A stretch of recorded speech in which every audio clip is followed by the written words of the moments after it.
Fans in Melbourne have seen it all.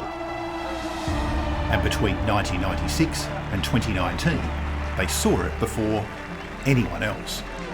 From Michael Schumacher's first laps in his legendary Ferrari career, to the first points for a trio of Aussies, and the debuts of some of the sport's future champions and current day superstars. Melbourne is not an easy track. It's one of those tracks where you can really feel the car come alive. Not easy for your first weekend when you're learning a new car to go on a track like Melbourne. You have the highest energy level, the highest motivation.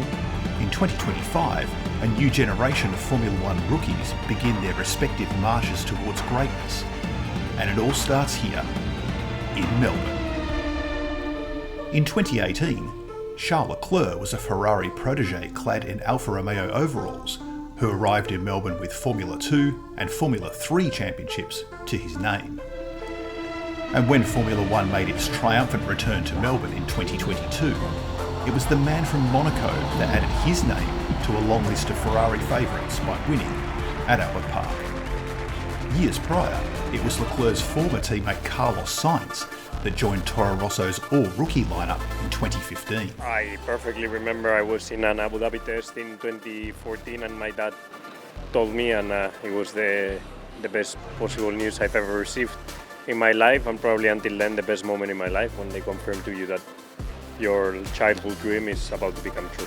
The Spaniard's 2024 win at Albert Park was the third of his career, and, ironically, made him the man to snap the run of 9 consecutive race wins by his former teammate and old sparring partner. Sainz will be sporting a new look in 2025 when he joins Alex Albon at Williams, another driver who started his career in Melbourne. In 2019, my first race in F1, definitely the most nervous I've been. I remember it so vividly, on the grid, lights out, my hand was just shaking.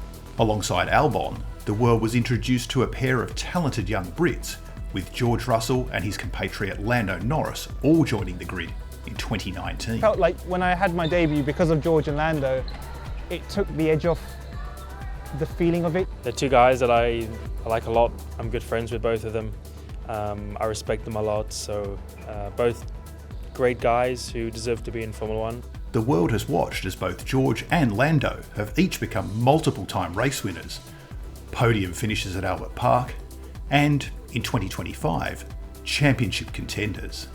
We want to start the year off strong, which we've not done ever, I think, just yet.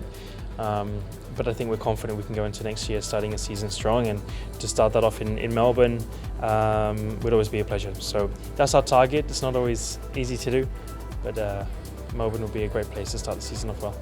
In nearly 30 years of modern day racing in Formula One, Albert Park has also become home to a number of different kinds of debuts, including one from Formula One's favourite underdog.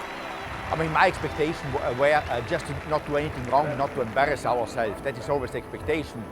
Being in front of millions of people is a different story than going testing. So I was just hoping we get everything as we planned it goes, but I didn't expect to have points.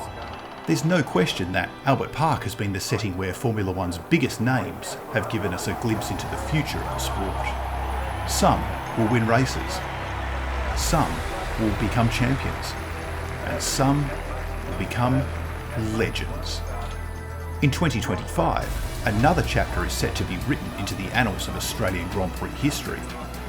Because when Formula One comes to Melbourne, expect nothing less.